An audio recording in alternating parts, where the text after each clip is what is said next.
The .xyz community is made up of celebrated artists and creative outlets, acclaimed entertainers and designers, award-winning professionals and industry leaders, game-changing communities and organizations, and forward-thinking businesses discovering tomorrow's next big breakthroughs. The word is out, and the world is spoken. .xyz is the domain for the next generation.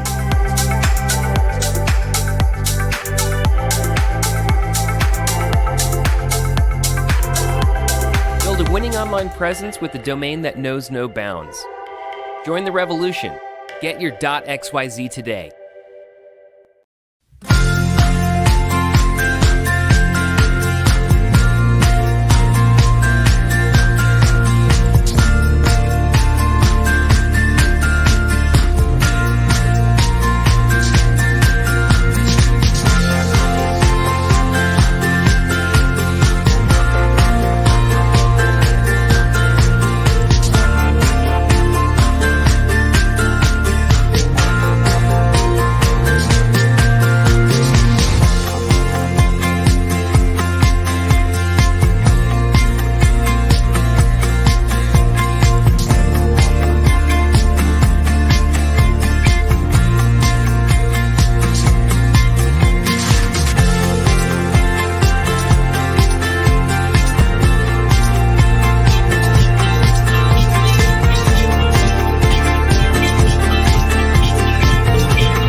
Good morning, everyone, and welcome back to day 4 of No Code Week.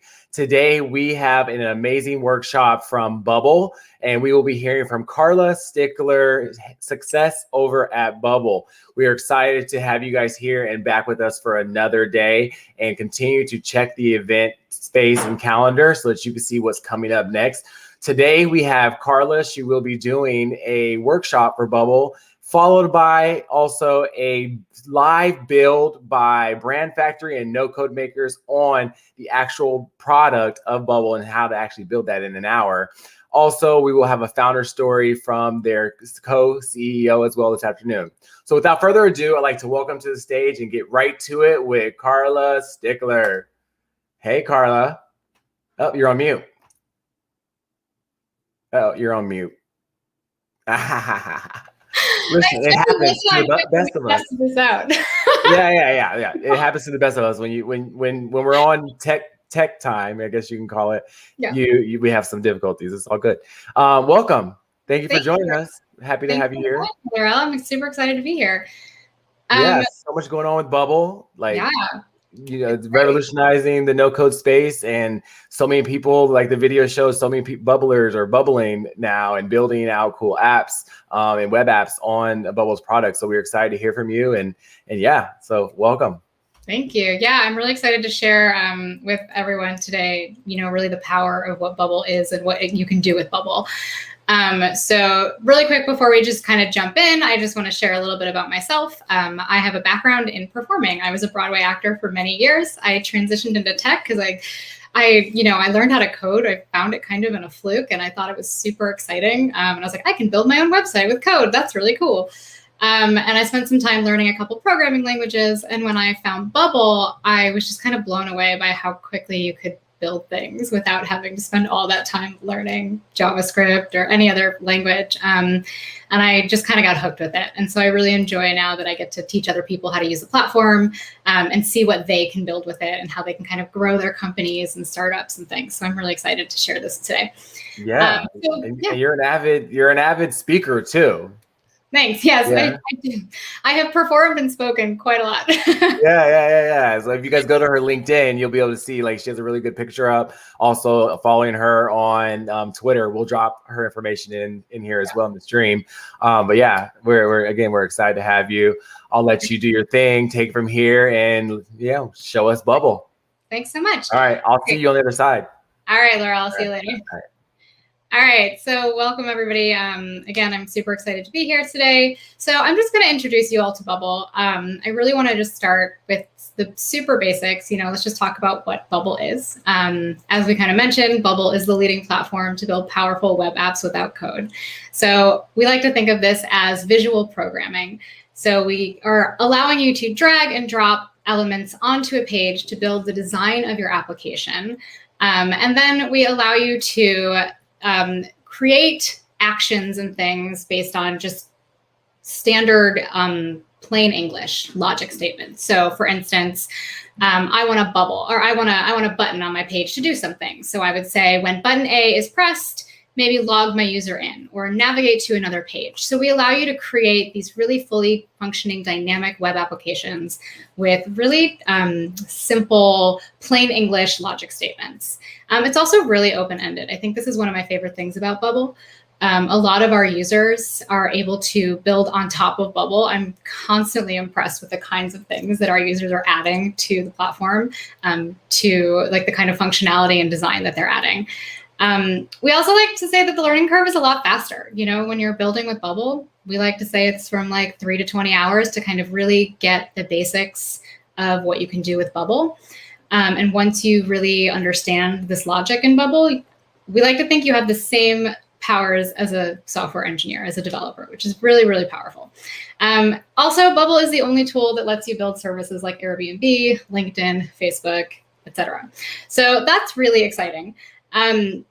So why are we using Bubble, right? What does Bubble enable? Bubble is really, really designed to allow you to move quickly, to create something and get it to market really fast. So you can design, you can program faster than if you're writing it with code. You can launch it in a matter of hours instead of months. You're not working on an engineer's time. You are able to really take control of your business and your application. It allows you to, work with your teams. We'll offer multiple versions so your teams can work and collaborate together. And then we scale with you. So as your app grows, as your company grows, and you need more capacity and you need your app to handle more users and more things in your database, we grow with you, which is a really unique part of Bubble. So what are we going to do today? I'm really excited about showing you what we're actually doing in Bubble. Like, how do we use this platform? So we're going to do a really quick rundown of the Bubble editor. And then we are going to build out a to-do app. I love a to-do app. It's super simple, but it allows you to really get a feel for the basic functionality of Bubble. How do we create things in our database? How do we update or make changes to those things in the database? And then how do we view all of that stuff on our page? How do we get all those things to the page so we can access them? So that's what we're going to be going over today with our to-do app. And then I'm going to point you all a little bit more towards where you can get more learning resources, because like we said, Bubble it's a big platform. There's a lot to learn. Once you have all of that, once you've learned all of that, though, it's really powerful. So we want to make sure that you are set up with where you can find all of these resources. And then at the end, we'll keep some comments. If there are comments in the comments section, any questions, I'll try to answer those towards the end. All right, so let's get started. I'm going to just pull up my Bubble homepage. So if you're coding along or you're building along with us today, or you've built an app before, you're familiar with the Bubble homepage. This is where all of your apps are going to live. So what I'm going to do today is I'm just going to start a new app by pressing the new app button. And we're going to call this, what is the date today? We'll just call this live training. I think it's the 18th. All right, we're not going to start with a template today, so I'm just going to fill all of this stuff out really quick here, and then we will get started. So Bubble's going to create an app for me, and it's going to give me two options to get started. The first option is going to be a boilerplate page that we offer to kind of allow you to see what is possible in Bubble. If you're like me and you like to kind of tear things apart to figure out how they work, I really recommend spending time with this Bubble boilerplate page. There's a lot of really interesting and important stuff going on here that can give you a really good idea of what you can do with Bubble. But today, I already know what I want to build. So I'm actually going to go ahead and just start with the blank page. So we'll close that out. And then we're going to close out the assistant. All right, so this is our Bubble editor. This is where we are going to do all of our building. Right now, we are looking at our canvas. So this is our design tab here. And this is where we're going to drag and drop all of our elements onto the page to design what our app is going to look like. So for instance, over here on the left, you'll see all the elements that we can drag onto the page. We have visual elements, we have containers, we have input forms, and then down at the bottom, we have these reusable elements. I'm going to talk about reusable elements in just a little bit, and I'll go into more depth about all of these others. But for instance, if I want to say get a button on my page, I can click on button, drag a big old button on that page. We can change the text to say click me, and now we have a giant button called click me in the center of our page. So this button doesn't actually do anything yet, so let's make it do something. So here, if I click on button, click me, and it's going to inherit the name of whatever we call it here. We can always go ahead and change that if we want to be more specific. But let's say I want to make this button do something when I click it. So here I can click Start Edit Workflow. And 1 second. Just getting notes from Laurel in the chat. 1 second. All right. So we click on Start Edit Workflow. And now you can see we have this, we've been taken directly over to our workflow tab. So now that we're in the workflow tab, we have a workflow that's been started for us called when button click me is clicked. Click here to add an action. So now I get to define what I want to have happen when my users click on that button. So if I open this, I get this drop down here that's going to give me a bunch of options. For instance, maybe I want to log my user in. Maybe I want to sign them up. Maybe I want to navigate to another page. Maybe I want to show or hide some sort of elements on my page. So we have a ton of options here. And this is where we're going to kind of define how our users are going to move through the application as they click and, do all sorts of things on our pages.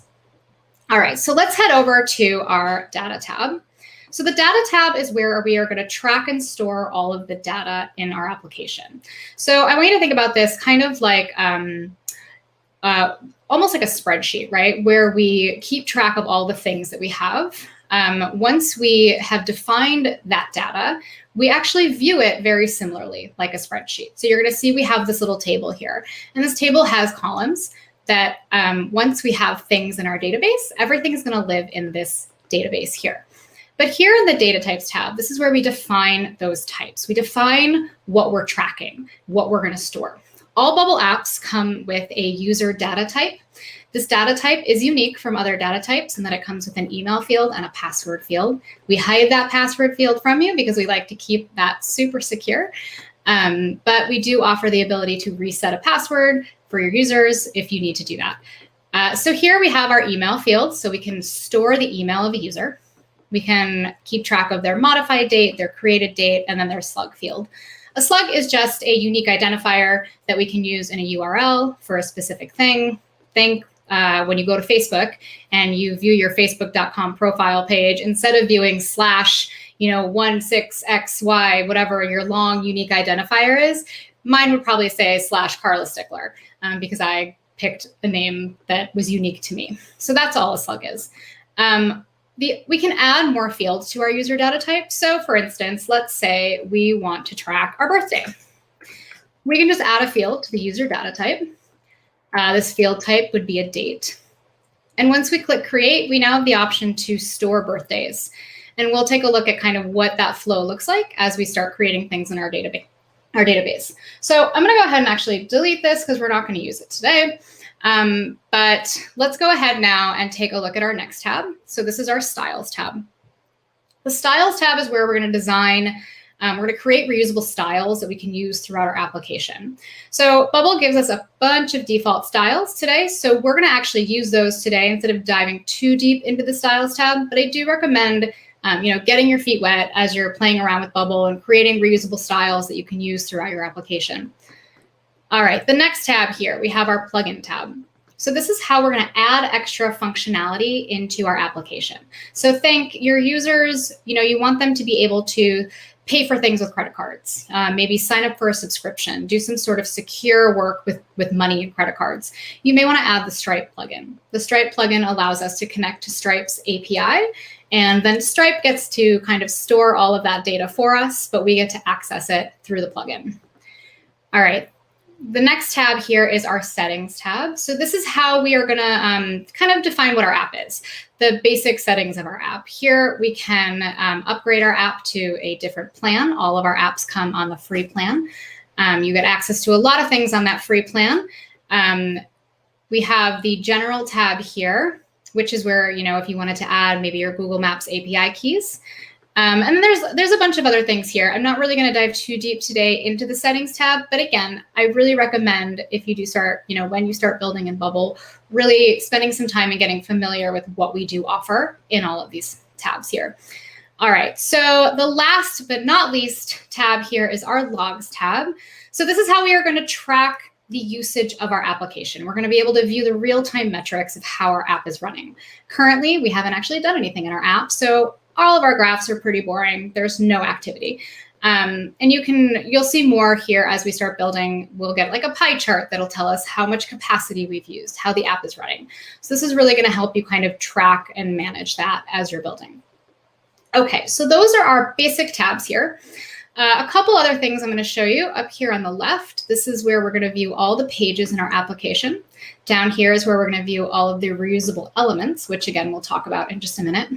And over here on the right is where we're going to view all of our versions. So we have all apps come with a development version and a live version. We give you access to the live version once you're on one of our paid plans.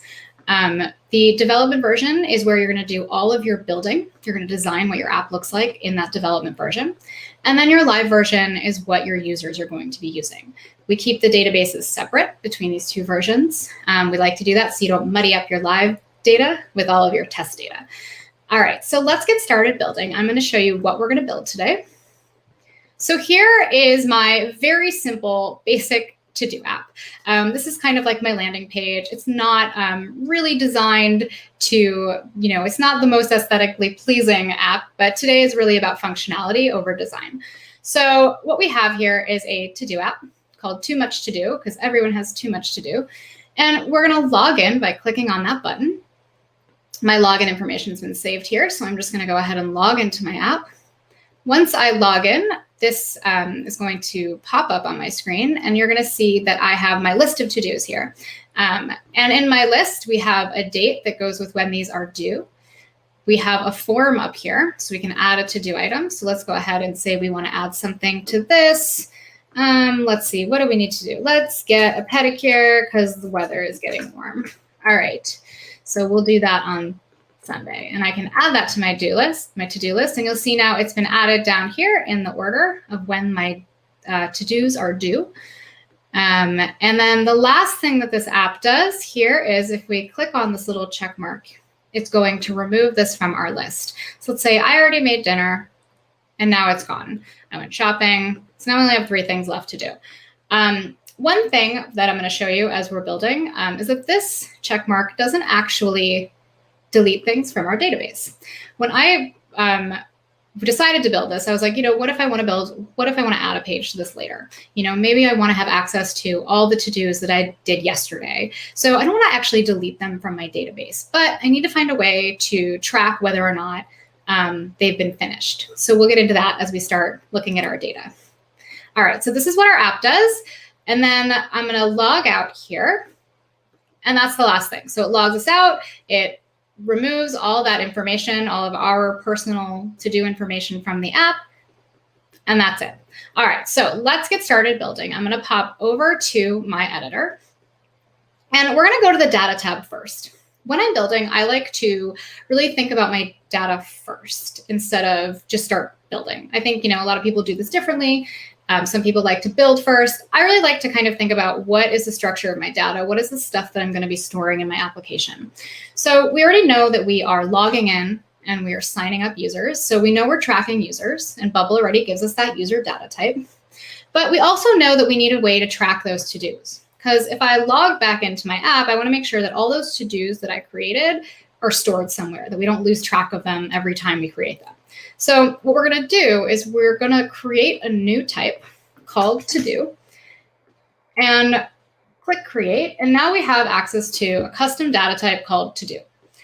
Over here, you're going to see we have fields for type to-do. So these are all the fields that come with any custom data type that we create. They're a little bit different than the user data type. You'll see we don't have an email or password, but we do have a creator field. And we're going to use that creator field today when we decide how we want to show and like what kind of to-dos we want to show on our page. So here we have a to-do, and these are the fields. We have modified date again, created date, and slug. But we know we want to keep track of some other stuff in our data, right? When I log in, I am creating to-dos that have a title and they have a due date. So let's go ahead and add those fields. So we have a title field, and this is just going to be a text field, right? Because I like to think about this as what is my user going to enter into that little input when they create a new to-do, and this is text. So we'll click create. The next field we want to create is our due date, and this is going to be a date. All right, so we now have a way to track the title of all of our to-dos and the due date. We have one last thing that we want to keep track of. Remember, I mentioned I'm not going to be deleting these to-dos from my database. I'm just going to be, tracking whether or not I finish them, whether or not they're done. So I'm going to create a field here called done.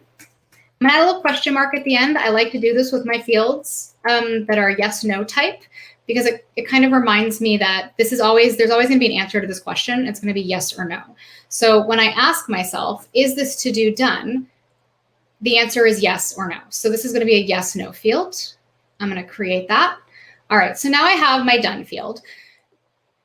The nature of to-dos, right? When we create a to-do, it's always going to not be done once we create it. So we're going to actually set a default here. So the answer is no. When we create a new to-do, we say, is this to-do done? No.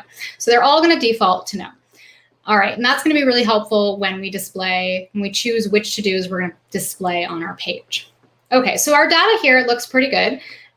Let's get started building. Oh, one last thing. I'm just going to show you really quick in the app data tab what this looks like now, right? Now that we've added those fields, we have all of our to-dos. We now have this table here. And you can see we have the done field, the due date field, and the title field. So once we start adding to-dos, these rows are going to fill up with all the things that we've created. All right, so now we can start building. Let's go over to our design tab, delete this massive button. All right, so the first thing we want to do here is we are going to create this little header here. So if you can, when I'm building, I like to give myself some visual references for what things are, so I know kind of what I'm going to be building. And for me, I know that this is going to be in a group, because I've got two elements here grouped together and I've got this border around it, right? So I need a way to hold these elements together. So over in my editor, I'm going to go over to my container elements, and I have this container element called a group. I'm going to just grab that container. I'm going to draw this on my page. And let's see, I'm going to just kind of pull this to the edges of the page, drag it up to the top. And we'll change the name of this. We'll call it group header. And then we are going to, oops. All right, the last thing we're going to see. Then we're going to change the style here, because remember I said I wanted that border. So here under style, I'm just going to grab a group border, which is a style that Bubble's created for me. And now you'll see if I click out of it, you can see that little border there. All right, so now we have our group. And we just need to add those elements into this group. So over here we have a text element and we have a button. So under my visual elements, I'm going to grab a text element. I'm going to draw this on the page, and I'm just going to write too much to do. Cool. All right, so now we have our too much to do I don't particularly love that. So let's go ahead and change the style. We're going to pick H1 heading dark. And then the last little thing here I'm going to do is I want to keep all of the elements of the style, but I'm going to remove the style. Oops, let's see what happened here. It's a little small. There it is. Okay. So now we've removed the style, but what it's done is it's brought up in the editor the option to edit the style. I just want to go ahead and center align that so that my text is centered up in that, inside of that text element. So I'm going to right click here on the element itself. I'm also going to center it horizontally. You'll see now it's centered inside the group. And we're going to also center it vertically. All right, so that looks pretty good. Let's add our button. And this button is just going to say login, sign up. All right, and we'll also right click there and we will center it vertically between the top and the bottom. Now we need to add an action to this login sign up button. When I click this button, I need something to happen. So what I'm going to do is I'm going to click here again. I'm going to start and edit a workflow. And I'm going to click here to add an action. The thing I want to do here is I want to show that pop-up, right? Let's take a look at what this is going to look like. If I click here, it brings up this login sign up pop-up, right? It comes with the sign up form, the login form, and a reset password. So I need a way to view that. Bubble gives you this option for element actions, and we want to show an element. Now, one thing you're going to notice is I don't have a login sign up element to show yet. So we need to go and figure out where we're going to get one. Bubble actually gives us a reusable element called sign up login pop-up. So let's take a look at that. And this is that element.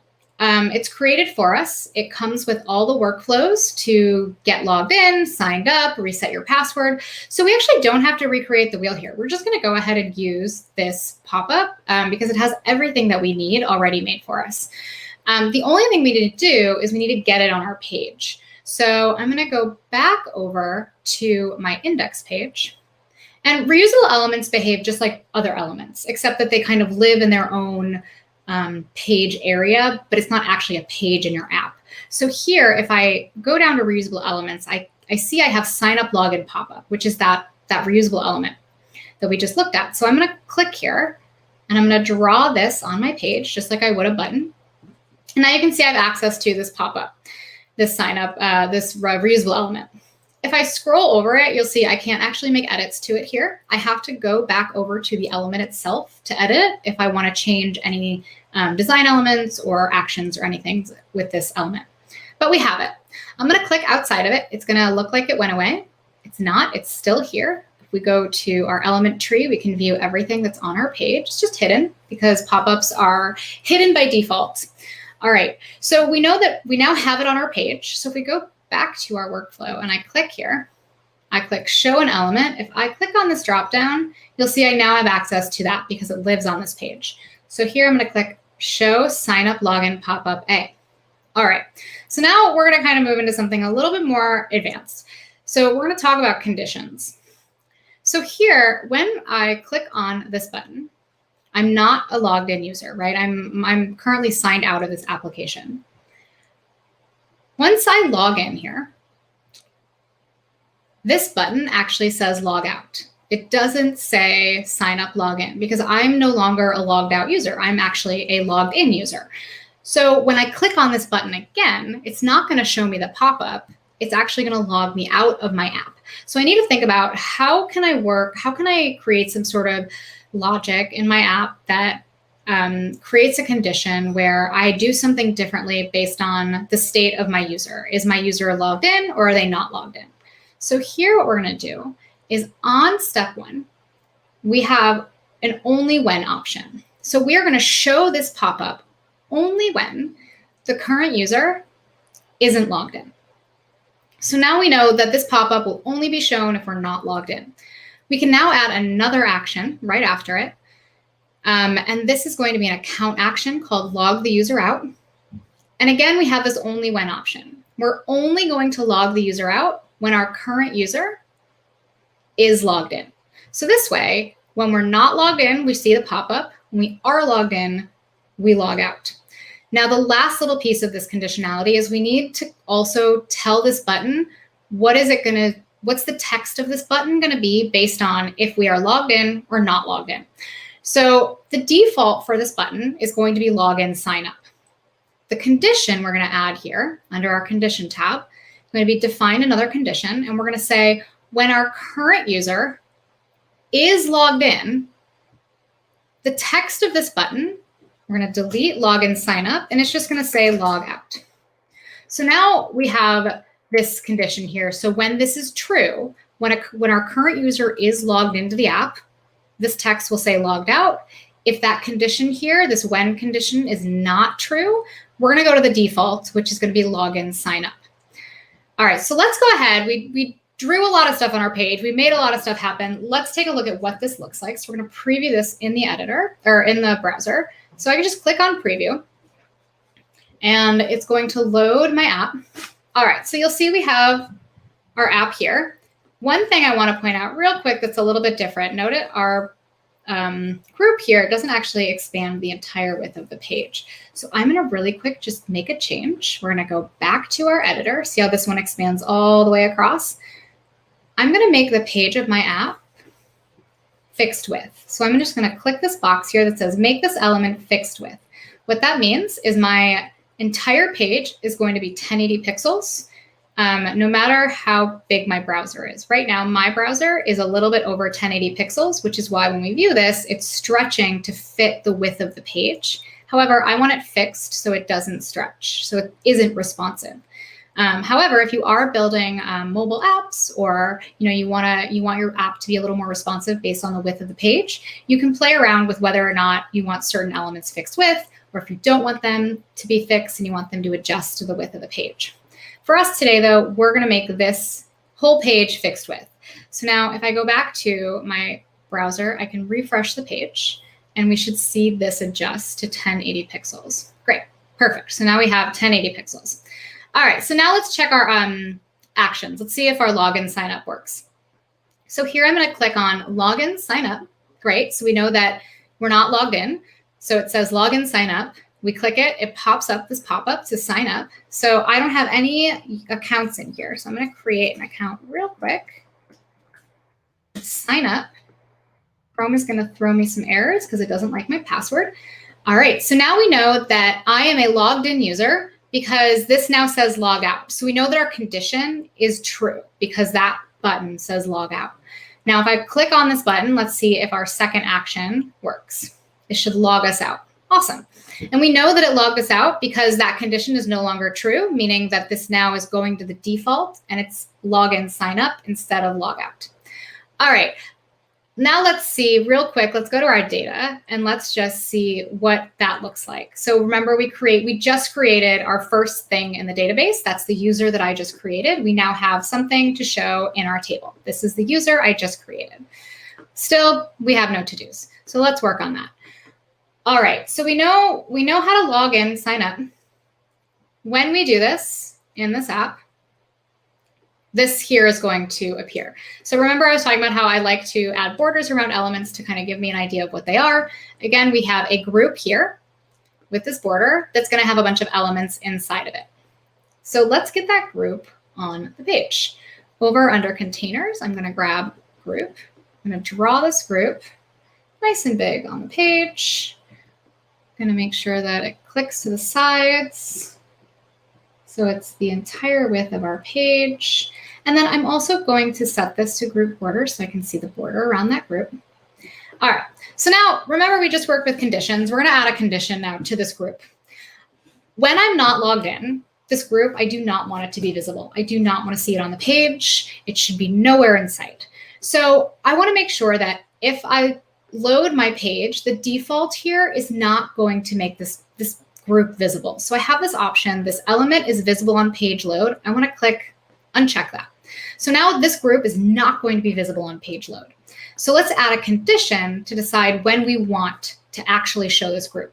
So here, if I click when, I can say when a current user is logged in, this element is visible. I'm going to just check that little box there. So now I'm saying when this condition is true, when our user's logged in, we're going to show this element.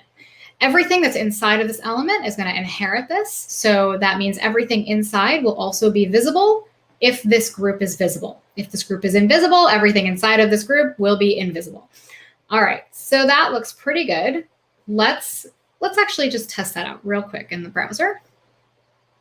We should see that group now because so we're not logged in. So if we log in, we'll use that user that I just created. All right, cool. So we know that we're logged in now, and we know that condition worked because now we can see this group. We've got that border there. So let's add some stuff into this group.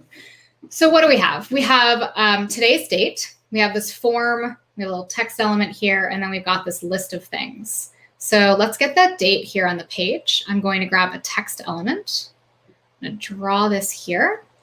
And we're going to insert dynamic data here because I want this date to be dynamic and that I want it to change based on whoever is, looking at the browser, what day it is. This should dynamically change. So we're also going to format it here. We're going to pick the full date because I want the full date to show. And then you can also see it's going to display in the current user's time zone. So if you are in another country or in another time zone than me, you're going to see this in your time zone, in the time zone of your browser, instead of my time zone. So I'm going to close this now. All right, so that looks pretty good. Let's leave that there. Let's get our form up. So we need a way for our users to be able to add to-dos, right? To create those to-dos in our application. So over on the left here, we have input forms. I'm going to click on input. And I'm just going to draw an input element here. And we're going to give this a placeholder called title. We're also going to make sure that this input cannot be empty. So I'm going to just check that little box there. What that looks like here is, say I want to add a to-do and I haven't filled this out. We get a little red line around there. So it'll require us to fill these out in order to trigger the action connected to this button. All right, so I've clicked on this input should not be empty. That looks pretty good. Let's get another element up there. We're going to do a date time picker. I'm going to draw this date time picker here on the page. Let's kind of match that to the edge there. Great. All right, so now we've got a date time picker. Again, same thing. I'm going to make sure that this input element should not be empty. And then let's add a button so we can trigger a workflow. And we'll make this the same size. There we go. And we'll just call this create to do. All right, so now we need to, with this form, we need a way to store the information from these inputs into our database. So that's where this button here is going to come into play. We're going to edit a workflow on the button. So when that button is clicked, we want to say, click here to add an action, and we want to do something. So what we want to do is we want to create a new thing in our database, right? We want to save that to do. So when we're creating something new, we go to data things, and we have this option, create a new thing. So I'm just going to click on create a new thing. And over here, this property editor is going to pop up.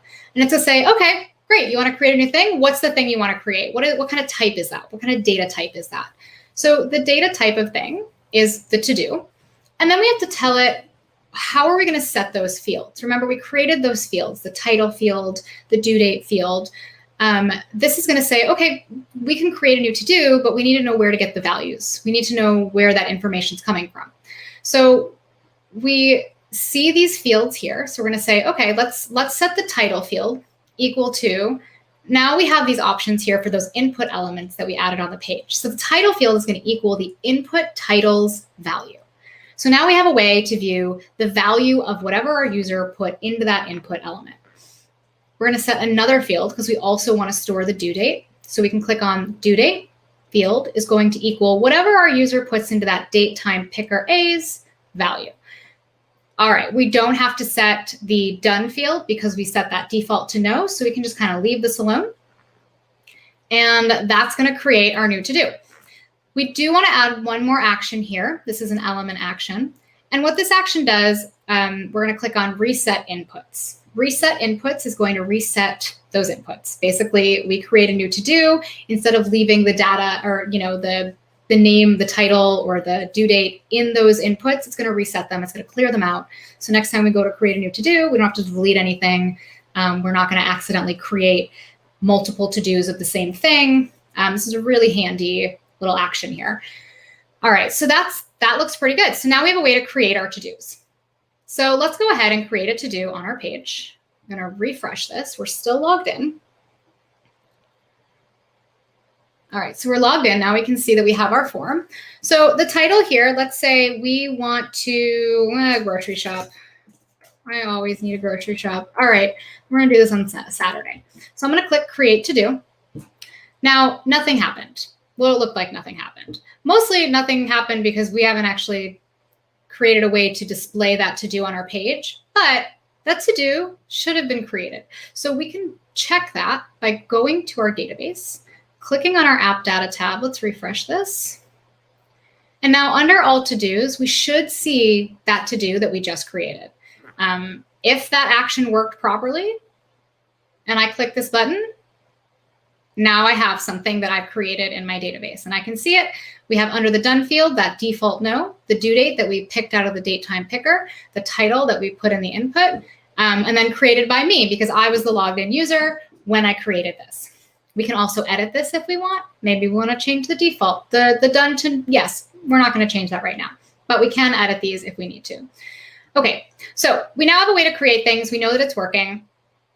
Let's go ahead and show that group again, because remember, it's hidden by default. So now we need a way to display the to-dos from our database that we're creating. Bubble gives us this option, container option called repeating group.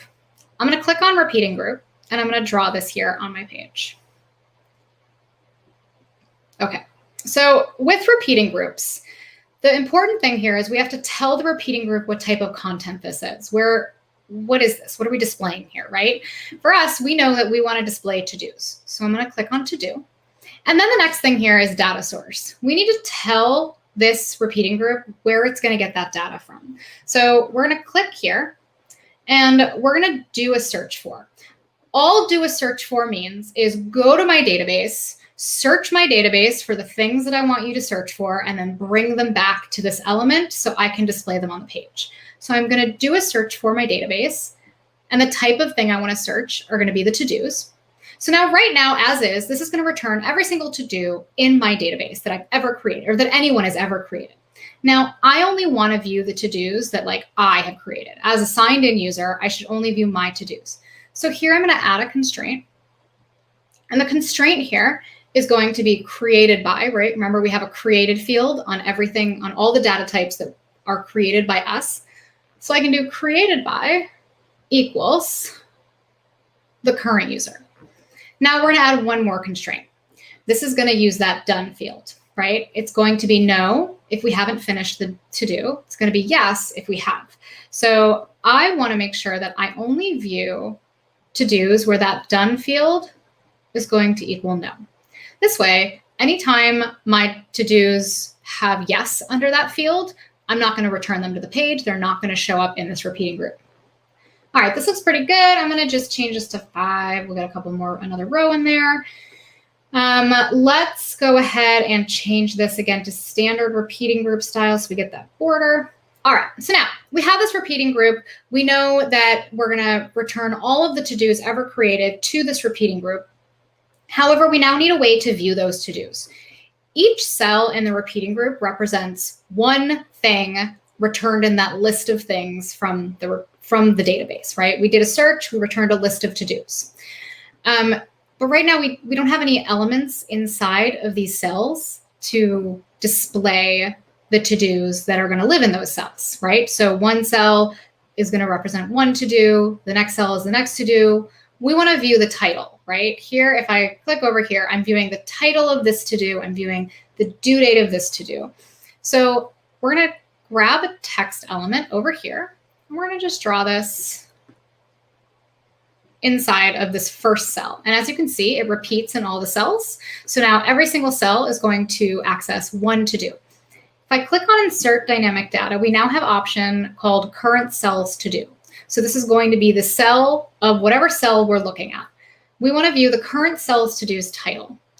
Again, I'm going to change the style to heading to dark. I'll just kind of change that up. We'll center it. That looks pretty good. All right, so now we also need to view the due dates. We'll just draw another one of these here. And this will insert dynamic data again. We're going to view the current cell's due date. I'm going to change that to H2 heading dark. And then I'm going to do that same thing I did before where I'm going to remove the style here and I'm going to right align it. So now it's just kind of adjusted to the right. I'm going to move this over a little bit. All right, so that looks pretty good. We now have a way to view the title and the due date of the to-do that lives inside each cell. Let's go ahead and take a look at what that looks like. I'm going to refresh my page. Now, because we have one to-do in our database, we should see one thing. Awesome. And here it is. We can see our to-do. Perfect. So I'm going to do one more thing here that I forgot to do. In my search for these to-dos, I'm also going to sort. We're going to sort by the due date field. We want to make sure that we view these in order. Otherwise, it's just going to return everything from the database. So now we have a way to sort them. That looks good. Okay, so we now have a way to create our to-dos. We have a way to view the to-dos on our page. Now we need a way to make a change to the to-dos. We want to change that field, right? If I click on this checkbox, it's going to remove this from my list. So here, I need to add an element to click on. So I think that's just an icon element. Yep. We're just going to grab an icon here. We're going to draw it on the page. Choose a little checkbox or a little check mark. All right, so now we have a check mark. And here I'm going to double click to start edit a workflow. Now this is called icon fafa check. You can change the name of that. That's just the name that this check comes with. So we're going to create a workflow here. So when I click this check, I want to make a change to the to-do that I clicked on in that cell. So here we have data things, make changes to a thing. And then because we're working with the repeating group, we have the current cells to do, and the field we're going to change is done. We're just going to flip that from no to yes. So once we change the field to yes, it's no longer going to fit the constraint that we put on the search for what we're returning to that page, and it's going to remove it from our repeating group data. All right, and that's it. We don't actually have to add anything else there. So this is pretty good. We've actually got all of our functionality working here. Let's go ahead and preview this.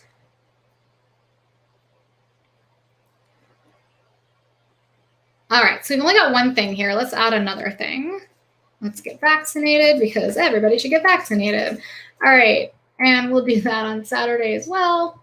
All right, so now we have 2 to-dos on Saturday. Let's put something, let's make dinner tonight. We'll get that on today so we can see the order for that sort we put in. Great, so now we've got that sort, right? They're sorting in descending, so the most recent ones, the ones we have to do sooner.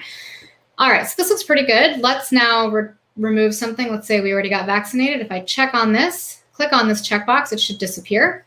Awesome, so I can remove everything.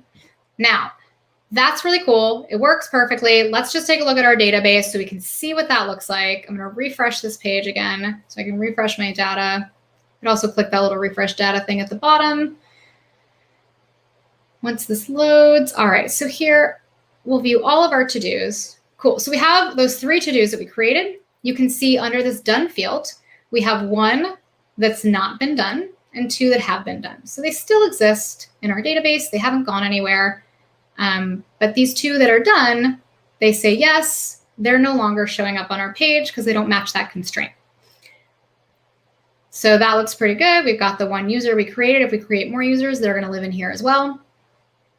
And the last thing that this app does, we're going to just log out really quick, make sure that that data persists after we log out and then log back in. So we'll log back in. Great, and that data all persists. So everything that we create, it stays in our database. We can log out, we can view it again when we log in, we can create new things, we can change things. If we wanted to say delete something, we could very simply just add an action to delete it. Let's say here, instead of making a change, we wanted to delete, we could go data things, delete thing, and we could delete that current cells to do. I'm not gonna do that because I wanna keep them. But if we wanted to add that last piece of functionality and how to delete things, that would be how we would do it. All right, so that is the end of my demo. We have fully built a fully functioning app from beginning to end with Bubble. now I really quick just want to talk about some resources, how you can start learning and building with Bubble. On our Academy page, we do offer a lot of interactive tutorials. We do also have a lot of videos. We've been creating a ton of quick tip videos. We have a full walkthrough of a recipe guide app that you can build from beginning to end.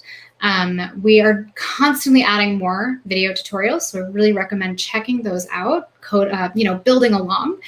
The other thing, under our Academy page, you'll find we do have access to boot camps and private one-on-one coaching. The boot camps are more if you're looking for a structured learning environment. They last about 1 to 2 months. And the one-on-one coaching allows you to work one-on-one with a coach on something specific in your application. You can also find our documentation there, which is, a plethora of knowledge. It's really, really helpful if you're looking to build certain things, how to build those things. The other thing that I want to tell you about is our forum. The forum is, I think, one of the best places to learn how to use Bubble. It is a large community of expert Bubble users who have been building in Bubble for years and have really mastered the platform and are building really large, dynamic applications who are able to offer support to, people of all levels.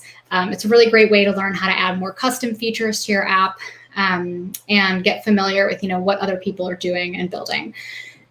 The best way, though, I think, to learn Bubble is to really just start building. Open up an editor, pull up a free plan, and just start making things, test things out, really get yourself in there, digging around and feeling out how everything works. I'm going to also put up here the last thing. This is how you can contact my team if you do have questions, support@bubble.io. That Academy page is going to be bubble.io/academy. And then you can also find more resources on bubble.io/support. We do have frequently asked questions there, as well as how to submit a bug report. If for some reason you think you found a bug in Bubble, we are more than happy to take that, investigate it. Our goal at Bubble is to really keep the platform running as best as possible for our users.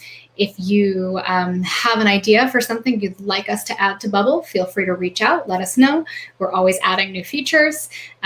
We like to think that Bubble is growing with our users. As our users grow, we grow as well. So feel free to reach out directly to us. All right, so that is the end of my presentation. We have a little bit of time left. I just wanted to see if there were any comments. I'm just going to pull that up here. Ryan, I'm back. There you are. Hello. Yeah. Welcome back to the other side. Thank you. Yeah, that was great. Great information and really easy to follow. And you did a great job just explaining each piece and each element of the build. And I think this is very helpful for people to go off of.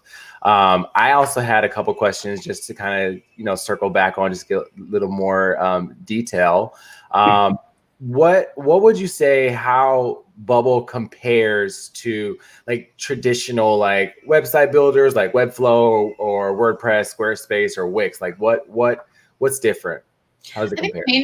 I think the main difference between Bubble and those other platforms is how dynamic Bubble is and how open-ended Bubble is, right? We really allow you to take what Bubble offers and then add whatever you want onto it. Because Bubble is built with JavaScript, we allow some of our expert users to go in and add their own JavaScript. There really are not major limits to like what you're able to build with Bubble, which I think is one of the really impressive things. While we say Bubble isn't really built for building web apps, we have users that wrap their Bubble apps in wrappers and get them up on the App Store. So like our users are always amazing me with like what they're able to do with Bubble. It's really impressive. Yeah, that's great. It's very functional and easy to use for people. That being able to drag and drop is a much needed feature. I think in any type of, whether you're building a web app or if you're building something coming from Shopify into like TapCart, right? Mm-hmm. So now how would you say like, does Bubble compare to like traditional language and frameworks like JS or CSS or React or Ruby on Rails? Sure. Yeah, I think the thing that I really love about Bubble when I first started learning is that Bubble really does follow basic programming. We just do it in a way that's really user friendly. So everything we went over today is, basic CRUD. In programming, we call it CRUD, right? We create, we read, we update, we delete. And when you learn any programming language, you're learning how to access the data. Everything is kind of based around these like 4 main principles. And Bubble is the same way. We're doing all of those things. We're really teaching our users how to program and be developers, in the same way that you would if you were learning a programming language. You're just not spending all this time trying to understand what is a function, what is a variable, how do states in React work? I think what's nice is we kind of remove all of that really complicated stuff and break it down into a really nice, easy to use, and easy to understand flow while you're building. But it does, we really are letting you do pretty much the same things that you would do if you're building with Ruby or JavaScript, Yeah. And one last question. So out of all the great features that Bubble has in working for Bubble, what would you say is your favorite feature when using Bubble? What's your favorite feature? So I think one of my favorite features is actually using custom states in Bubble. It can be a little more complex, but it allows you to save temporary data on your page. So if you're working with a pop-up form and you want to make sure that the data on your pop-up form is always there, you can kind of create this imaginary custom state of your page where you can save information without having to save it directly into your database. And then you can make sure that you can access it throughout your app. It's a really cool feature that allows you to really do a lot of more complex things with Bubble, which is why I like it. I think it's really fun. And once you really get into using custom states, I think it can really open up a lot of doors for what you can do with Bubble. Wow, there's so much to do, right? There's so much you can do, and you can use those forums that she mentioned. You can get support from Bubble as well. Is there a place where people can actually work with someone from the Bubble team and actually have Bubble build it for them out their idea? So our team doesn't actually build apps for our users. We're more of a support. We want to support our users as they build their apps. We want to kind of empower our user base to build on their own. Yeah. But we do offer other learning resources on our Academy page if people want one-on-one coaching. This is a new thing we recently added to the platform. We hire really expert Bubble users who are able to market themselves on our coaching page and offer that support. Yeah, well, listen, Carla, thank you so much for sharing this with us. It's great information. Find out more, go to bubble.io, check them out. There's a lot to get from this. We really appreciate it. There's so much more to come. Keep in mind, if you go and set up your free profile on startupstarter.co/join, you will be able to get up to $2,000 in credits for the first 3 months on Bubble. So check that out, join today. And then also we have a great influencers coming up next. We have Doc Williams of Brand Factory and Stephen Campbell coming up from No Code Makers, and they'll actually show you how easy as well, on top of what she's already showed you, how easy it is to build out a Bubble app. So make sure that you join. That is from 12 p.m. to 1 p.m. Pacific Standard Time. Carla, thank you so much. We look forward to seeing you speaking even more, and then maybe we'll see you on Broadway. Oh, maybe not. Those days are over. Yeah, Bubbles taking up your time now, so you gotta, Yep. But you gotta get in the mirror and practice sometime, right? Yeah, a little bit, yeah. Well, thank you again so much for being here today, and we will see you again soon. Great, thanks. Thank you so much for No having problem. me. Again, my name is Laurel Scott, co-founder and head of platforms and partnership at StartupStarter.co. Get your free profile today. Don't forget to join the rest of the sessions. We have a great founder story coming up from Emmanuel, the co-CEO of Bubble. So do not miss that today. More to come. We have a whole nother week of live events, panels, all of that. So make sure you stay tuned and get all the information and soak it all in once here on Startup Starter TV presents No Code Week. We'll see you guys again soon. Take care. Bye. The .xyz community is made up of celebrated artists and creative outlets, acclaimed entertainers and designers, award-winning professionals and industry leaders, game-changing communities and organizations, and forward-thinking businesses discovering tomorrow's next big breakthroughs. The word is out, and the world is spoken. .xyz is the domain for the next generation.